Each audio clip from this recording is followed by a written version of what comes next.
healthy? Yeah, Billy's in net tonight. Yep. From a development standpoint, a lot of these young guys, making strides throughout the season, where have you seen them kind of take some big steps? I think the team game. We've won 4 of our last 5, and it's directly to our team habits, managing pucks, not turning it over, not giving up odd mans, being above, committed to our D zone. So I think those type of habits, asking a lot of our young guys and their team in a whole. And I give the guys a ton of credit, even where we're at post-deadline. They've had good buy-in, and they've been rewarded of late. Over this last stretch, do you think those habits have kind of helped you find your rhythm in Yeah, terms for of sure. success? 100%. I just think getting a routine with a roster, too, no matter what it looks like. We've got our 12 forwards. We've got our 6D. Having Benny Sherratt come back in. The lineup with Simon Evanson slotting our top 4s helped us. So, yeah, we get a little rhythm with our group for sure. With obviously we talked about Marcos, but is there any part of a plan where, hey, he does his recovery here and kind of watches up close? Is there any part where you can kind of try to add that to develop? Yeah, good question. My guess, just seeing him this morning, about 6 guys walking around with crutches in there. He's one of them there. He's going to be, I think he's probably going to go home soon here to get started with his off-season process. He'll probably be 6 to 7 weeks maybe with that lower body injury, and then I think he'll start his summer, looking towards next year. That probably takes worlds off the table for him, I think. Yes, unfortunately, probably does, because he was looking forward to that, obviously. Do you like having guys that, especially as you guys, build toward being a team that's playing into late May, do you like having guys that go to that tournament? Yeah, I do. I think there's huge, valuable growth to it.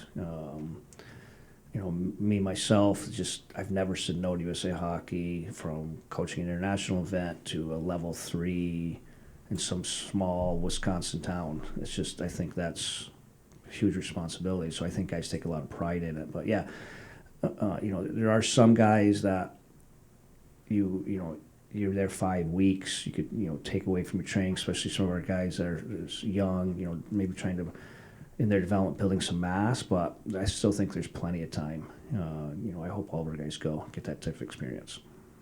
I saw you kind of bump into Chris there. Have you guys interacted much over the course of this year? Yeah, no, just here and there. He bumps in. He's very hands-off, which is awesome, and he's always positive when I see him. I know someone had the joke, I think Helene yesterday, avoid him. We went up 5 or 6 spots in the draft board in the week alone, but that's all part of it.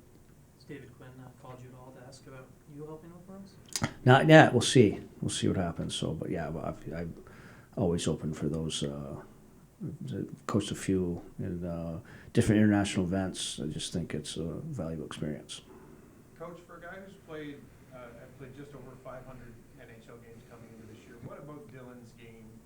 What did you ask of him or demand of him, and what has he delivered for you? For a guy at this stage in his career to have career best going on is pretty impressive. The two-way game, manage the puck better. Basically, what we've asked all of our team to do, and he's done that.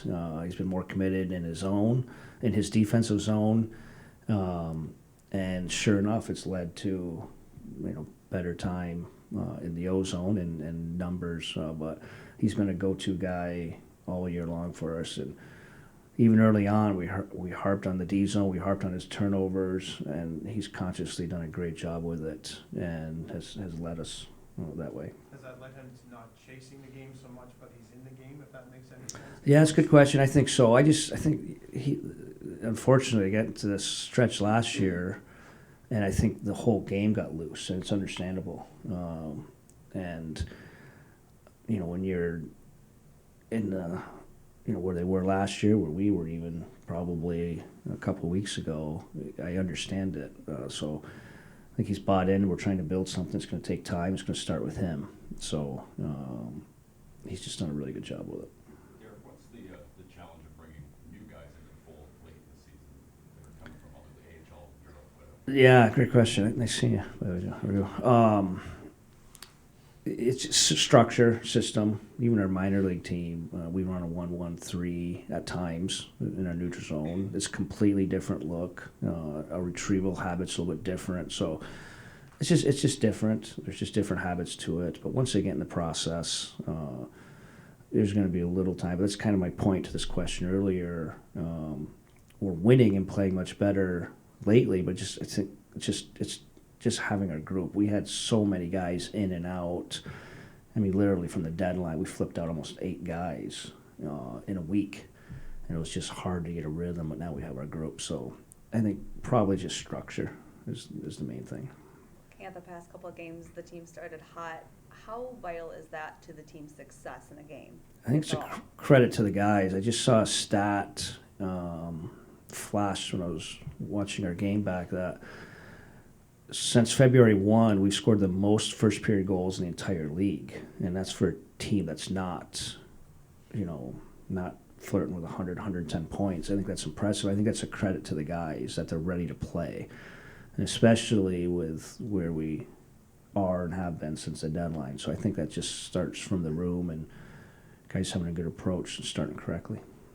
With how many guys have been out, like, does that make it hard to, I don't know if it's experiment or kind of get early looks at things you might want to try next year? I don't know if there's any, as you put some of these lines together, if that's part of the thinking. Yeah, that's a great question because with so many guys out, we basically went to the Larkin, Perron, Kubalik line because in a short span earlier in the year, it was our best analytic line. I don't know if it looked good, but we basically we said we're basically down to no other I can't say no other player. We're struggling to find top 6 pairs or looks, and we put together, and it's been excellent. So maybe a little of that, but I think you're playing to win every night, and I think we're going to look a lot different next year, anyways, through hopefully some young guys pushing for some positions, some growth in our current guys, and hopefully some free agency. I know you have ties to Denver. Have you gotten reports from all over on Carter Mason? Of course, talked with David a ton all year long, and he's coming as advertised, which I really like. I talked to Ben Simon yesterday, and the one thing he said about Carter, which gets me excited, is he's already has good habits. And sometimes that's hard, as you guys know, stopping on pucks, just little details like that. He said he already has pro detailed habits, which was good to hear. And that's why these games, either at our level or that level, are important coming out of college or junior. Coach, that's interesting. Are you hearing more? I know you're talking specifically about your player, but are you tending to hear more of that same kind of conversation about players that are at that stage in their development, that they are developing those pro habits a bit sooner for any reason? Or? Yeah, it's a good question. I think it's hard to say. I think it's individual to individual. To me, it's a little bit of team organization. I went through it. I coached in college. I coached at every junior level. And it's amazing when a kid is detailed, I'll run into the pro guy and get credit for it, when in reality it was a lot of it is the individual. So I think it's more individual, but there's some of that, certain teams and what teaching, Denver's unique. Obviously, I spent almost 5 years with David Carle. It's just unique that he's coaching now. It's just a small hockey world come full circle. On your relationship with David, what about him sticks out as why he was able to have kind of step into this role and step into this field as so intelligent. I remember even I still, it was a unique situation. I was still very tight with the administration there, and they must have called me, no lie, 5 different times to make sure. Are you sure he is ready at, it's crazy, 27 years old? And I said, you just have to trust me. He's so intelligent. What he'll lack in experience, he'll figure out. And just to watch his growth, even that team that won a national championships the previous year, they'd missed the tournament. And just the way he attacked it with leadership core and how it was just impressive to watch. He'll figure it out. He's just that intelligent. That's why I think you'll probably see him in the National Hockey League someday, and he'll do good. Thanks, guys. Good luck, Coach.